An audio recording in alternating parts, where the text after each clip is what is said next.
안녕하세요, 목사님. 오늘 바쁘신데 이렇게 또 나와주셔서 감사합니다. 지금까지 그 손자를 데리고 심화 교육을 매주 토요일마다 오셔서 교회에서 할아버지가 손자를 가르치고 있는데 현재까지 몇 년 정도 이곳을 하고 계신가요? 제가 뭐 한 7년 정도 그 손자를 토요일마다 계속 생활 교육을 진행해 온 것 같습니다. 손자가 몇 명일까요? 우리 손자가 2명인데요. 네. 이 큰애랑 작은애랑 네. 나이 차이가 많아가지고 네. 이 첫째 손자를 교육시키다 보니까 네. 또 둘째와 같이 섞어서 교육하려고 그러니까 이게 맞질 않아가지고 저는 이제 첫째 손자만 교육을 시키고 이 둘째 손자는 이제 아버지가 교육을 시키고 있습니다. 아주 그 다람쥐인 것 같아요. 큰 손자는 우리 할아버지가 가르치고 둘째 손자는 저희 아버지가 가르치도록 그렇게 하는 건데, 그런데 7년 동안 가르치면서 왜 생활 교육이 필요하다고 생각하시죠? 제가 처음에는 사실 제가 설문사님도 잘 아시다시피 처음에는 이게 긴가민가 했습니다. 그래서 지금 그 어린 나이에 그 시작을 하다가 이제 한 7년이 지난 이 다음에 와서 보니까 이게 굉장한 의미가 있다고 생각이 들었습니다. 또 왜냐하면 이게 그 어릴 때의 그 하나님이 뭔지 이 신앙생활이 뭔지 하는 거를 보통 저희들은 나이가 들어서 이 성경 공부를 하고 이게 뭔가 이게 신앙생활을 하는 걸 알았는데 이 어릴 때부터 시키다 보니까 어릴 때부터 이걸 알다 보니까 빠른 나이에 신앙이 오히려 정립이 되고 또 어린 나이에 이것이 또 그것이 정말 믿는 그런 그 자세를 보니까 이 참 어릴 때 하는 것이 정말 중요하다 하는 걸 다시 한번 느끼게 되고요. 그 다음에 제가 학교 생활을 옆에 하는 걸 보니까 아주 그 자신감 있고 아주 그 나름대로의 그 소신을 가지고 생활하고 있다는 걸 볼 때는 정말 이 세마 교육이 정말 필요하지 않나 이렇게 생각이 들 때가 많았습니다. 그런데 그 세마를 교육을 시작할 때가 그때가 몇 살 정도 됐었죠? 6살이었습니다. 6살 때. 그 6살 때 그렇게 세마 교육 시작을 했는데 그때는 좀 아이가 알아가는 것들에 대해서 저 할아버지 말을 알아듣는지, 지금 공부를 이렇게 세마 책을 가지고 이렇게 서로 대화하고 하는데 어느 정도 아이가 알아들고 가는 것 같아요? 처음에 제가 6살 때는 글자를 잘 모르기 때문에 그 교육 프로그램대로 다 제대로 할 수가 없었고요. 그 중에서 이제 아주 중요한 거, 예수님이 누구라든지 또 하나님이 누구라든지 이 중요한 거 뽑아서 그걸 말로 설명을 처음에 시작을 했습니다. 그러다가 이제 애가 글자를 알게 되고 또 그러한 내용들에 대한 거를 무슨 뜻인지 알게 될 때는 이 프로그램을 가지고 아주 요즘에는 아주 쉽게 아주 할 수 있을 뿐만 아니라 요즘은 오히려 거기 있는 내용을 가지고 어떻게 적용을 할 것이냐 이런 문제까지도 나눌 수 있는 이런 레벨까지 와 있습니다.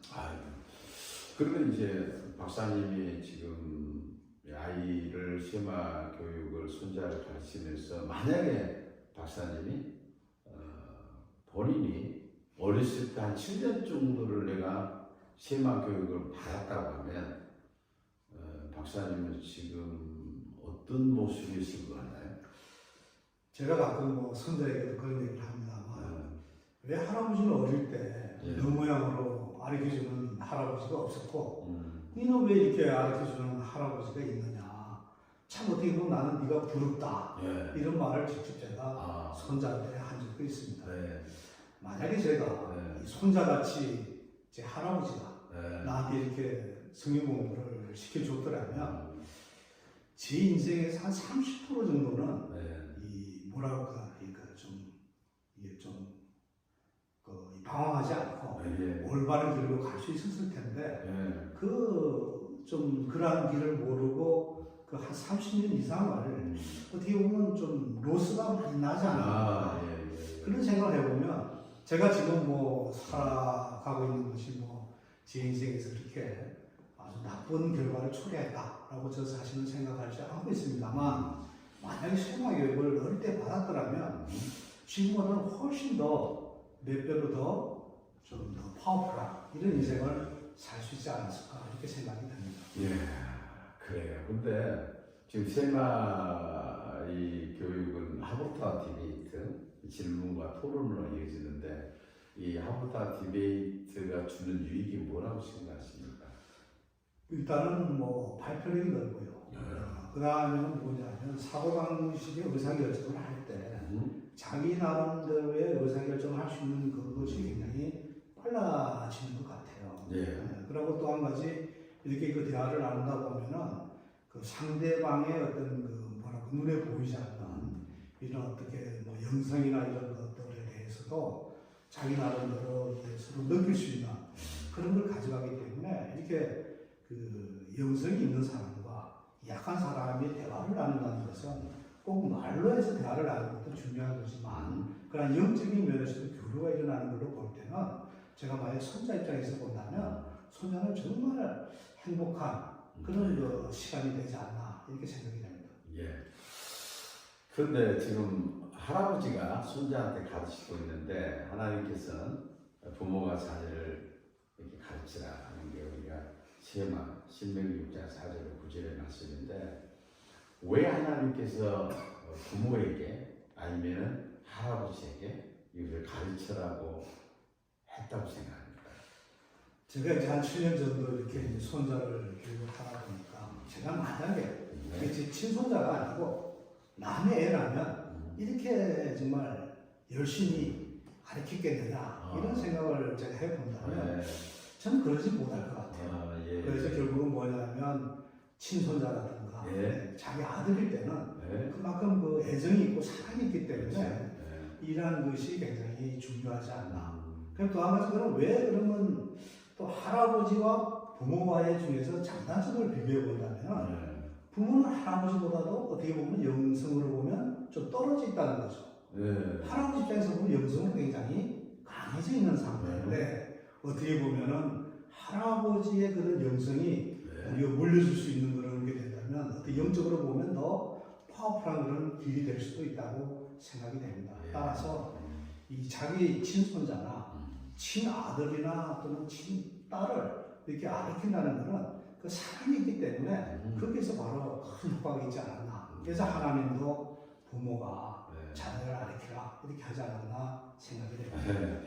사랑이 전제돼야 이 교육도 대단히 효과가 크게 나타나기 때문에 그래서 하나님께서 부모가 자녀를 가르치라 했다는 것이죠.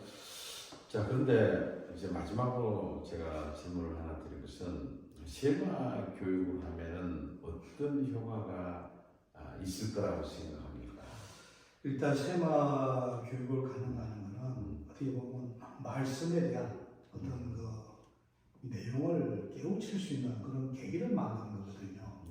그 우리가 인생을 제가 나이도 지금 꽤 들었습니다만 인생을 이렇게 지나놓고 보면은 이게 학교 공부하고 대학교 가고 대학원 가고 유학도 가고 이 알고 보면 전부 다 지식을 위한 공부거든요.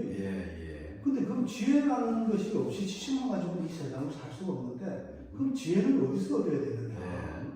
그게 보면 지혜는 하나님을 경외하지 않고서는 이 지혜를 얻을 수가 없는 거죠. 이게. 그래서 하나님을 제대로 믿을 수 있는 그 바탕을 만들어줘야 이 지혜롭게 살 수 있는 그런 계기가 되고요. 근데 이런 그 지혜를 가지고서 하나님의 말씀을 가지고 살다 보니까 첫째는 뭐냐면 자기 자신이 앞날이 어떻게 될 것이라는 걸 하나님하고 교류를 통해서 알 수가 있다는 거죠. 또 한 가지는 뭐냐면 그럼 내가 이런 그 디시전 메이킹을 할 때 그럼 어떻게 하는 것이 가장 합리적이냐? 하나님을 인도를 받으면서 기도를 통해서 하는 것이 가장 좋다는 걸 자기 자신 스스로가 느끼면서 살아가기 때문에 아주 좋은 의사결정을 할 수 있다는 거죠. 또 한 가지 또 다시 더 말씀드리자면 하나님의 자녀들이 뭐 주님이 맨날 좋은 일만 있는 건 아니죠. 살다 보면 나쁜 일도 있고 뭐 좋은 일도 있는데 나쁜 일을 당했을 때 그걸 어떻게 헤쳐나가야 될 것이냐 아니 이런 거에 대한 것도 불필요하게 알고 지나가기 때문에 정말 어릴 때부터 정말 제가 어떻게 생각해 보면 나는 지금 6살 때 이제 쇠막이로 시작해서 이제 초등학교 5학년이 된 12살이 되었는데 지금은 제가 옆에서 이렇게 보면은 어릴 때에 본인이 디시메이킹 하는 거하고 지금 12살이 된 상태에서 디시메이킹 하는 걸 보면 이 방법은 약간씩 달라지지만 정말 하나님을 바라보고 자기 나름대로 소신껏 살아가는 그런 모습을 조금이라도 볼 수 있을 때 저는 정말 이것이 정말 필요하구나. 그리고 왜 부모들은 왜 이렇게 학원을 보는 데는 그렇게 많은 시간과 돈을 쓰면서 이게 왜 지혜로 하나님 말씀을 갖다 제대로 가르치는 여기는 어떻게 보면 왜 더하지 않는가 하는 이런 모습을 생각하면서 이 초등학교 가서 손자를 기다리면서 애들 얼굴을 쳐다보면 얼마나 불쌍한 애들이 많은가 하는 것을 제 자신 스스로 느낄 때도 많습니다. 따라서 이러한 그 쇠막교육이라는 것이 일단 교육이 어떤 뭐 좋다 나쁘다라는 이런 특성이 있는 게 중요한 것이 아니라 어릴 때부터 하나님에 대한 어떤 얼마나 믿음을 가지고 그 살아갈 수 있는 그거를 이런 그 영적인 선배로서 이렇게 애들을 이렇게 그런 식으로 만들어준다는 것은 정말 필요한 것이지 이거는 뭐 해도 좋고 안 해도 좋고 이런 것이 아니고 꼭 안 하면 안 되는 이런 그 과정이라고 생각이 됩니다. 예. 마지막으로 그 손자가 할아버지를 얼마만큼 좋아하는 것 같아요? 저는 어떻게 보면 뭐 그 손자하고 어떻게 보면은 너무 이게 가까운데 저는 이제 뭐냐면 이런 거죠. 이제 손자의 애로가 뭐냐. 그러니까 이제 손자를 쳐다볼 때 이 녀석이 뭐가 애로겠냐. 의사결정을 하는데 이게 애로사항인가. 또는 뭐 생활하는데 이게 애로사항인가.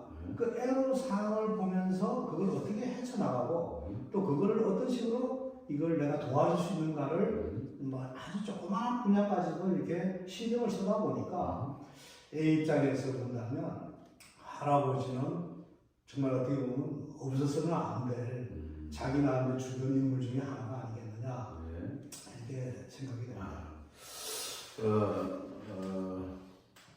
그 처음에 그 할아버지가 손자를 데리고 나와서 이걸 하려고 할 때 얼마만큼 과연 할 건가 그렇게 생각을 했고 그런데 7년 동안 지금까지 계속해서 지켜보았습니다. 지켜봤는데 정말 감동이고요.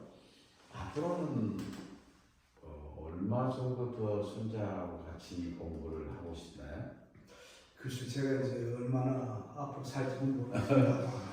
네. 일단 손자 입장에서 보면 손자가 할아버지하고 이게 성경 공부하는 것이 이 본인의 그 지나가는 생활에 굉장히 중요하다는 것을 지금은 조금 느끼는 것 같아요. 그래요? 그래서 제 생각에는 아마 나이가 들어도 할아버지가 이게 시간이 허락하는 한 이 녀석은 나한테 기대가지고 그 영적인 면에서 어떻게 디스메이킹을 할 건가 살아갈 건가 이런 측면에서 교육을 계속 받지 않을까 이렇게 생각이 됩니다만 그럼 뭐 지금 좀 봐야겠죠.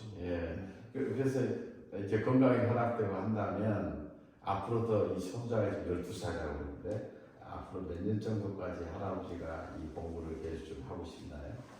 저는 이게 나이가 30이 되고 40이 되더라도 저는 이거는 의미가 있다고 생각합니다. 왜 그러냐면 어릴 때는 어릴 때의 디시메이킹이고 살아가면서 커가면서의 또 디시메이킹이 하는 방법이 다 달라져야 되고 현상이 달라지기 때문에 우리 옆에서 이렇게 인생의 코칭으로서 이 옆에서 도우미로서 있다는 것은 개인적으로 본인 입장에서 본다면 굉장히 필요한 게 아니냐. 그래서 어떻게 보면 얘가 할아버지가 나이 60, 70될 때까지도 해줄 수만 있다면 우리 해주는 것이 그 인생에서 정말 도움이 되지 않을까 이렇게 생각이 됩니다.